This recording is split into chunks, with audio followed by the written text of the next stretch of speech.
Let's talk about my latest trip, which was a solo adventure to New Zealand. And it also happened to be my 100th country.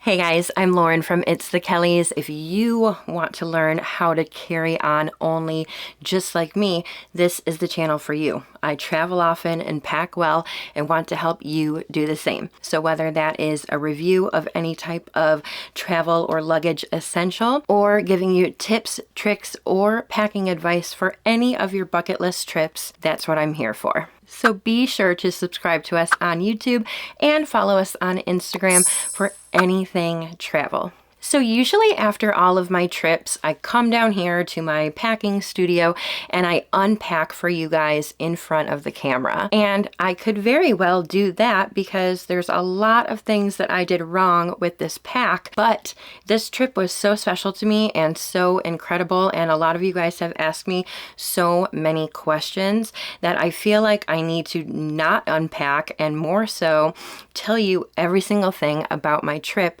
while also discussing how I would pack differently the next time that I go. I have so much to share with you guys, especially because I barely had any Wi-Fi or internet while I was there. I was in the mountains and in the wilderness, so I didn't really give the updates and Instagram stories like I normally would. So I have so much to share with you today.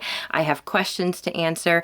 I'm going to tell you everything I did, everywhere I went, how much everything cost, and the packing mistakes that I made. And I really should mention that I visited the adventure capital of the world. Yeah, I did this, and I even did this. Can you believe it? And about what I packed, you guys, I have a whole packing cube full of clothes that I did not wear at all, and a ton of stuff that I ended up buying, and for a very good reason. So let's begin by talking about logistics and prices, because that's very important when deciding if a trip is going to be something right for you. I like to consider myself somewhere mid-tier. I'm not going to be completely budget in the fact that I'm going to stay in a hostel or anything like that, but I'm not super bougie staying in really expensive places either. So I was away from home from May 20th through May 29th, which is technically 9 days. But when you think about it, I actually lost a day going there and I gained a day coming back. I booked a flight on Fiji Airways in about October, and I booked it direct with Fiji Airways from LAX to Auckland round trip. And the flight cost was just around $800,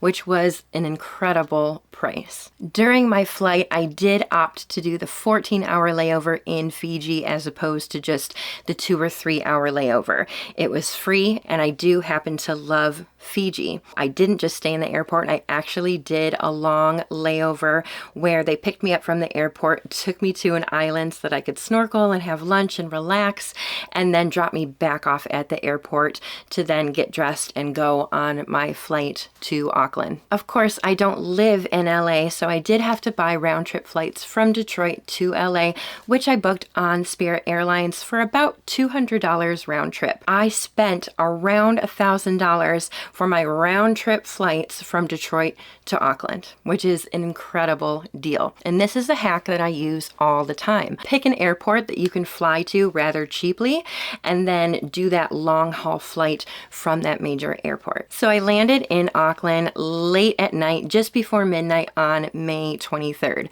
So that's where those 3 calendar days really come into play. And stay tuned till the end of the video when I talk to you guys about jet lag and surviving long haul flights. So I did spend 1 day in Auckland, and I will get into all of the details of everything that I did when I get to that portion of the video. But my next flight is the one that I took from Auckland down to Queenstown, which is in the South Island. I booked a round trip fare on Jetstar, and I spent $134 on that. I got around the South Island by renting a car through Thrifty. It was a full-size SUV, which I ordered just in case there was a little bit of snow. And the grand total was $334, which is about $55 per day. As for my accommodations, I had an airport hotel in Auckland, which was about $75. I had one night in a hotel at the very tip of the South Island, and that was $110. And then I had 2 nights in a really cool, unique Airbnb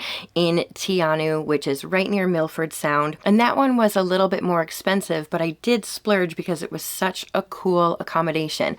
More on that later. But that one actually cost me $562. And you guys, these accommodations are where it comes in handy if you're traveling with another person, but I was solo. Keep that in mind. And then at the end of the trip, I had another 2 nights in another really cool Airbnb towards Queenstown, and that one was actually the most expensive one, which I paid actually $657 for 2 nights.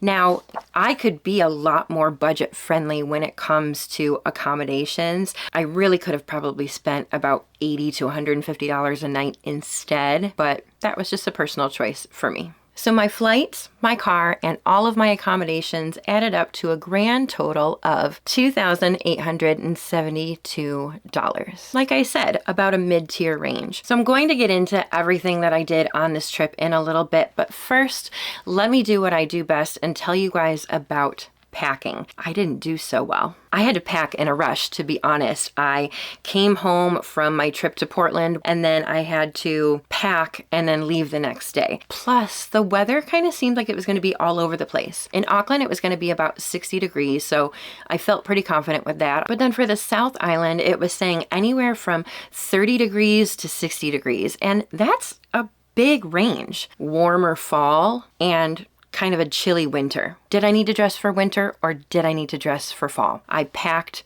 for all of it. Totally overpacked. So I packed 3 pairs of athletic pants, 1 pair of jeans, 6 tops, 1 sweatshirt, 1 athletic zip up, and a cardigan. And then I packed a waterproof hoodie from LL Bean as my outerwear, as well as a beanie, 6 pairs of socks, and my waterproof Vessi shoes, which totally came in handy, let me tell you. I also had a dress for my day in Hobbiton and a beach outfit and a pair of sandals for my time in Fiji. I also packed a bathing suit for Fiji, and I did have a hot tub in New Zealand a lot as well, so the bathing suit was necessary. Now you guys, I literally have things in my packing cube that I didn't even touch. I didn't wear the jeans at all, and I didn't wear a lot of the tops, and I don't know why I packed them. I don't know if maybe I just thought after my day I was gonna go out to dinner and try to just look a little bit more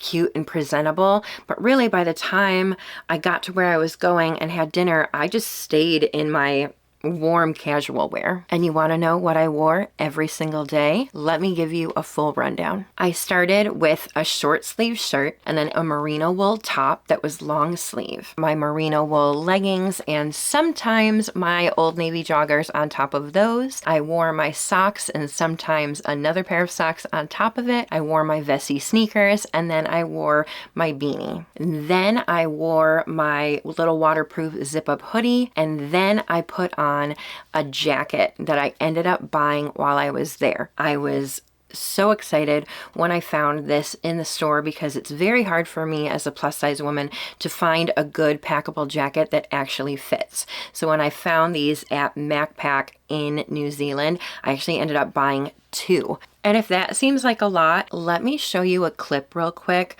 of one of my days in New Zealand, and you will see why I needed to dress the way I just described. Welcome to New Zealand. I'm freezing. I'm wearing 2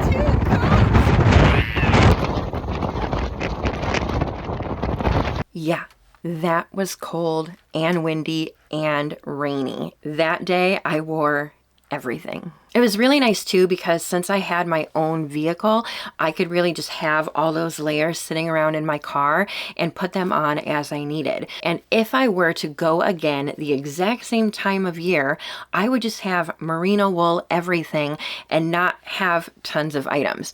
I'd have one merino wool legging, one waterproof pant, a merino wool short sleeve, a merino wool long sleeve, and then I would have a warmer layer on top of that, whether it's a fleece or the same little coat that I wore this time, and then the packable jacket on top of that. That's the warmest you're going to need to be. I do suggest gloves and a beanie and some sort of waterproof shoe or boot. Just warm, casual wear in merino wool. Because newsflash, you can wear merino wool over and over and over again without having to wash them. I'm pretty much proof of that. I wore the merino wool bottoms and the merino wool top every single day of the 6 days on the South Island. What I did use the most was my camera gear. This is probably one of the most photogenic countries I've ever been to. I took about 10,000 pictures. I'm not exaggerating. I brought my Sony mirrorless camera with my 18 to 135 lens, and then I had my GoPro,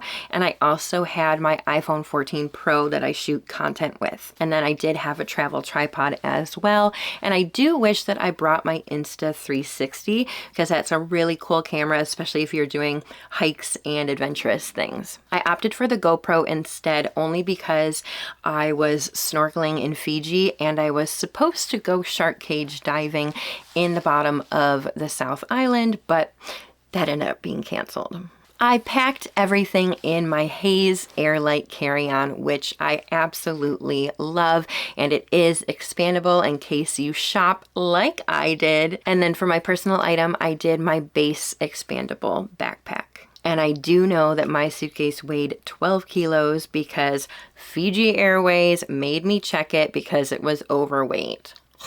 And they made me pay $140. So if you're flying Fiji Airways, your personal item and your carry-on need to be 7 kilos, and they do not mess around with that at all. They are going to weigh it at check-in, and they are going to weigh it at the gate, and they are going to weigh it at the gate again, and you cannot get away with it. But on all of my other flights, I was able to do it as a carry-on just fine. So, Fiji Airways. So that is all for packing. Let's talk about everything I did and everywhere I went. Because if you want to make a 7-day New Zealand itinerary, you can copy mine. So with my 1 day in Auckland, I did go to Hobbiton, which if you guys don't know, that is part of the movie set from all of the Lord of the Rings movies and the Hobbit movies, which honestly, I've never seen. I'm going on an adventure. I booked a tour where they pick you up from your hotel, take you down to Hobbiton, which is quite a few hours away. It's a guided tour, and then send you back to your hotel. And I opted for this particular tour because the pickup was at 6 a.m. and I wanted to be one of the first groups. I like to get to places early where there's not a ton of people. There were also a couple of other tours where you could do the glowworm caves at the same time, but I didn't end up booking that only because it would get you to Hobbiton later, like I said. But I have heard that the glowworm caves are awesome. So let's talk about my time on the South Island because that's where I spent most of my days. So I landed in Queenstown at about 4 p.m. and I got my rental car and made my way south. And what should have been a 2-hour trip turned into probably 3.5 hours because the road and the scenery and the mountains and the lakes and the sunset was so beautiful. I had to keep pulling over, park the car, and take a bunch of pictures. So I'm driving South Island of New Zealand right now, and I've already stopped 3 times, and I haven't even been driving for 30 minutes, but everything is so pretty. Can you blame me? So many good pictures are about to come.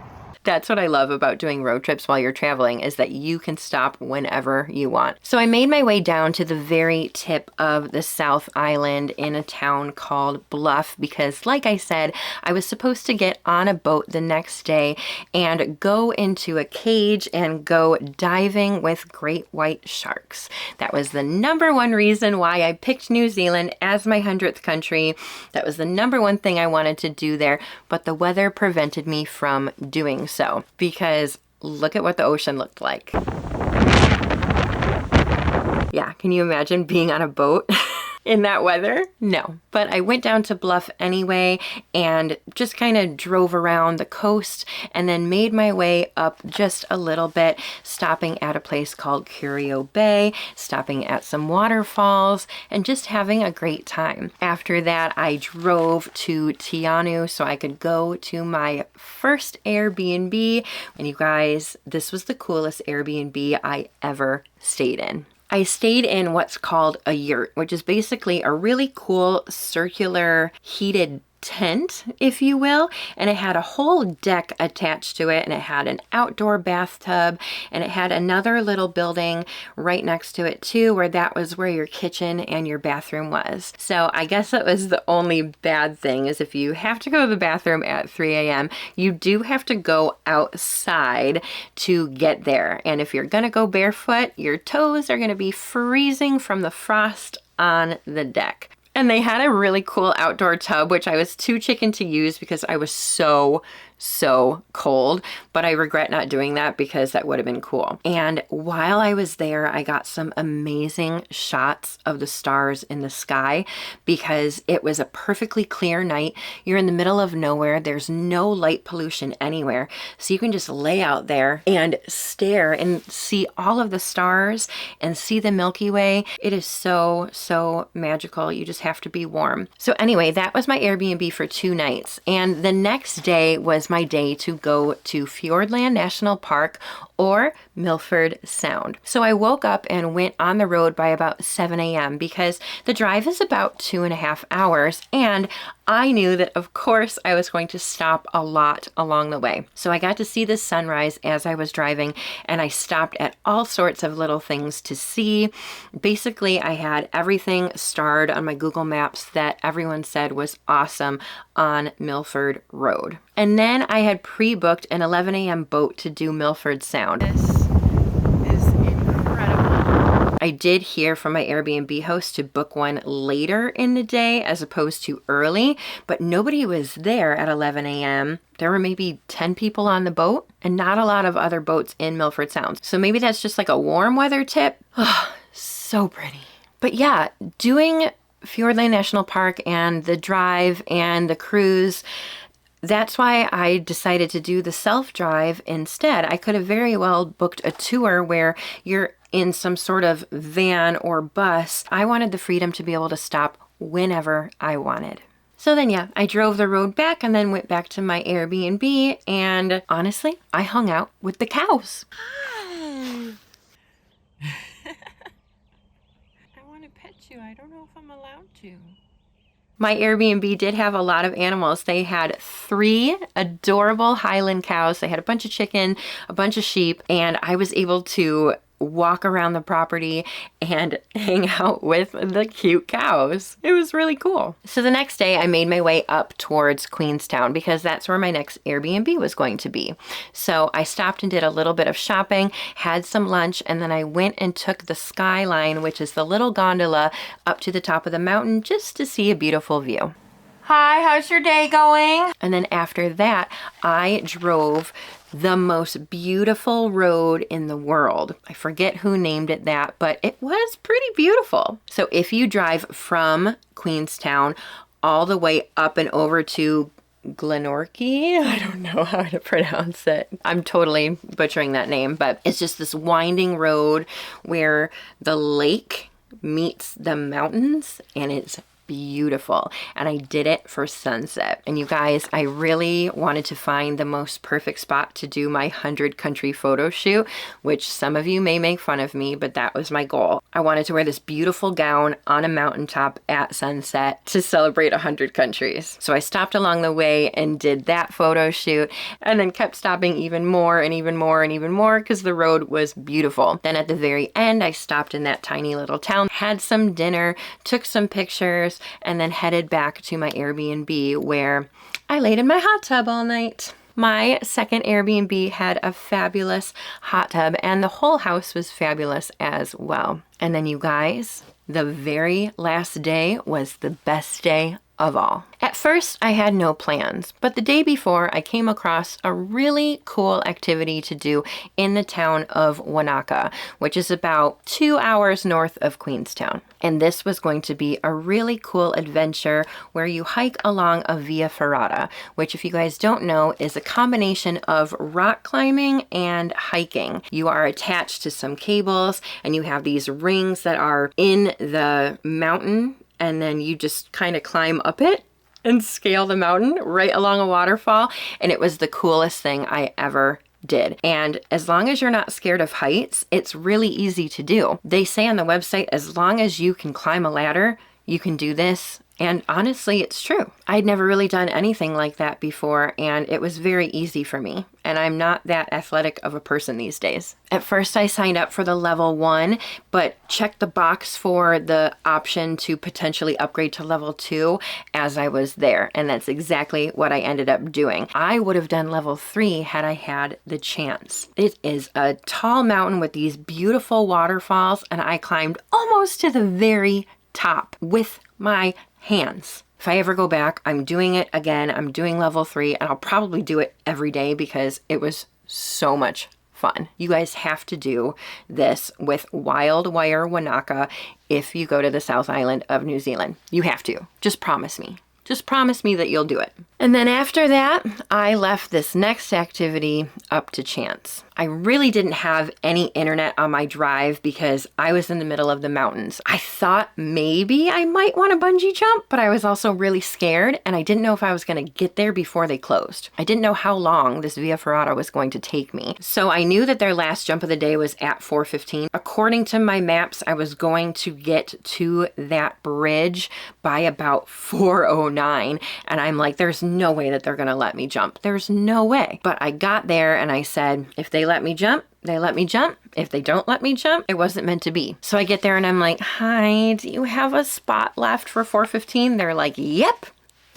Oh no. Okay, I'm about to jump off of a bridge. I can do this. I can do this. I had a friend tell me when I told her I was booking my 100th country in New Zealand, she's like, well, you have to bungee jump. I'm like, why? Well, that's where bungee jump was invented. And you can go to the bridge that literally started bungee jumping. And that's what I did. I went to the bridge with the company that started doing bungee jumping in like 1988 or something. And I went to the bridge and I got all tied up around my ankles. And then I had to jump head first off of a perfectly good bridge. And this is my video. Well done, mate.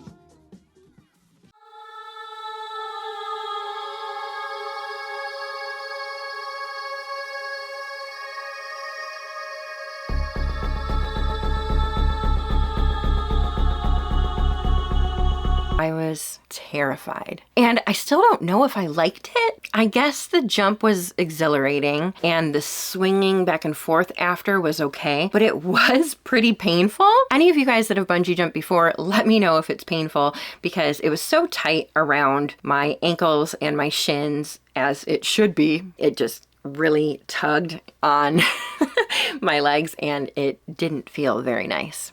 It was pretty painful. But yeah, I jumped. And I got a free t-shirt. It was cool, but the Via Ferrata was way cooler. So now I'm gonna answer a few questions that you guys put in the Q&A on Instagram about anything you want to know about New Zealand. If I haven't covered it already in the video, I'm gonna cover it now. So the first question is, was there a visa that you had to get in order to go to New Zealand? I am an American, so yes, I did have to fill out an e-visa and pay, I think maybe like $30 or $40 or $50 or $60. I don't remember. Simple little e-visa. And then when I got there, you actually just went through like a scanner where you just scan your passport and then the doors open and you go. So there was no physical person welcoming me and asking me questions. And I didn't get a stamp. Ugh, I hate it when they don't give you a stamp. Very, very easy entry into the country, but no stamp. And the way out was the same way. Do you feel like you spent enough time in New Zealand, or would you go for longer? I really think that this is going to depend on your budget and how much time that you have. I would have loved to spend more time there. I could have very easily spent 2 or 3 weeks, especially just because everything that you want to do is kind of spread out. You know, this town is 2 hours from this town, is 2 hours from this town, is 3 hours from this town, at least in the South Island. And there's a lot more that I wanted to explore, but I didn't have the time. But it's going to come down to the time you can spend away from home and the budget that you have. What is the best budget-friendly way to do New Zealand? Now, I feel like my flights were pretty budget-friendly, considering I went from Detroit to Auckland round trip for $1,000 and then spent that $134 to get round trip from the North Island to the South Island. So your biggest expense is probably going to be your accommodations, and you can do a lot more budget friendly than I did. The whole trip did cost less than $3,000, as I gave you guys the full breakdown earlier in the video, but I could have spent way less if I had done some sort of different hotel as opposed to these gorgeous, unique Airbnbs. Also, a lot of other people do camper vans so that you can take the cost of a rental car and the cost of an accommodation and really put those together. What tips do you have for the long flight and the time change? So Detroit is 16 hours behind New Zealand, which is quite a lot. I do have videos about long haul flights and how to get over jet lag, and I even have an in-depth video of when I flew to Australia, really explaining everything, but I'll give you a little rundown real quick. And the number one thing that I suggest is when you're starting to fly, that very minute that you get to the airport or on your flight, you have to put yourself in the time zone of where you're going and think about what people are doing at that location at that time. If you get on that plane and it's 8 a.m. New Zealand time, then you should stay awake. If you are going to land at 11 p.m. New Zealand time, you need to stay awake towards the end of the flight, because then you want to land and be able to go to bed. Does that make sense? So the cool thing is that I really broke up my journey with that 14-hour layover in Fiji. So I landed in Fiji at 5:30 in the morning. So then that way I slept the second half of my 11-hour flight so that I could wake up and feel like it was 5:30 a.m. And then I spent all day in Fiji, really wore myself out, swimming and everything. And then for my 3-hour flight from Fiji to Auckland, I just stayed awake because then I was going to land at 11 p.m. and go right to sleep. What I like to do is dress comfortable on a long haul flight. I like to get the window seat so that I can take my little airplane pillow and put it right up against there. And I like to get as much legroom as I can. So I was in the very front row of economy seating, and I was able to really stretch out, which was wonderful. I always like to take some sort of sleep aid. I like to use news strips where it just dissolves on my tongue. I don't have to take a pill or anything. And then I am out, and I have an eye mask and I have headphones in, and I'm going to listen to some sort of sleep sound, and then I'll sleep like a baby. If you don't know how to sleep on flights, then you just have to learn. That's the only way you're going to cure your jet lag. Because then on the way home, I did the same thing. I put myself in Detroit time. When people in Detroit were sleeping, I was sleeping. And when people in Detroit woke up, then I woke up so that I could get home at 7 p.m., stay awake for a couple of more hours, and then go to sleep at a normal time. And then I woke up today, and here I am feeling perfectly fine. Maybe just a little sore from being in small airplane seats. Would you ever go back to New Zealand? Of course I would. And you guys, I would still go in late fall or maybe even mid-fall. I always like to travel around Memorial Day in the US because I have 2 days off of work automatically. So I like that when it comes to vacation days. So I think it's a really cool time to go. I would love to go when it's more warm outside, but I also know that's going to get a lot busier, and I like to travel in the shoulder seasons. I think I would even try a camper van too. If you've done a camper van in New Zealand, let me know down below how much you liked it. or didn't like it. And then the final question is, what was the hardest part about going to New Zealand? Honestly, the hardest part, it wasn't the long flight, it wasn't the jet lag, it wasn't anything like that. It was the fact that I didn't have a signal as I was driving around. So when I'm doing my own road trip, I really didn't know where I was going. And luckily on my Google Maps, I kind of pre-planned the spots I wanted to go to. So I had little hearts and stars all over the place. And then I just had to zoom in and look at the road and just kind of take it, because the signal was very, very spotty. That was probably the hardest part. So if you don't know how to read a map, learn. Because then I didn't have really any music on the road trip. I didn't have directions. And without a lot of internet, it was really hard to update you guys, or of course to update my friends and family and Brian back home, to be able to say where I was and what I was doing, because I barely had a signal. And that's why this video is so long, because I have to update you guys on everything that I did. So be sure to put New Zealand on your bucket list.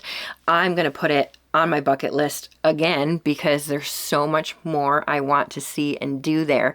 Make sure you go to the South Island, do Milford Sound, stay in a really cool Airbnb, do the Via Ferrata bungee jump if you're wild. Brian jokes that he's married to an adrenaline junkie now, and I'm like, no, I didn't like bungee jumping. It was really scary. I don't know if I would do it again. But New Zealand, 100% I would do again. If you've been to New Zealand and have been to other places besides the places that I mentioned in this video, let us know down below in a comment, because we all want to know what amazing things there are to do besides the amazing things that I did. Thank you guys so much for watching. Please make sure you are subscribed to this channel and follow us on Instagram. I'll see you guys in the next video. Bye!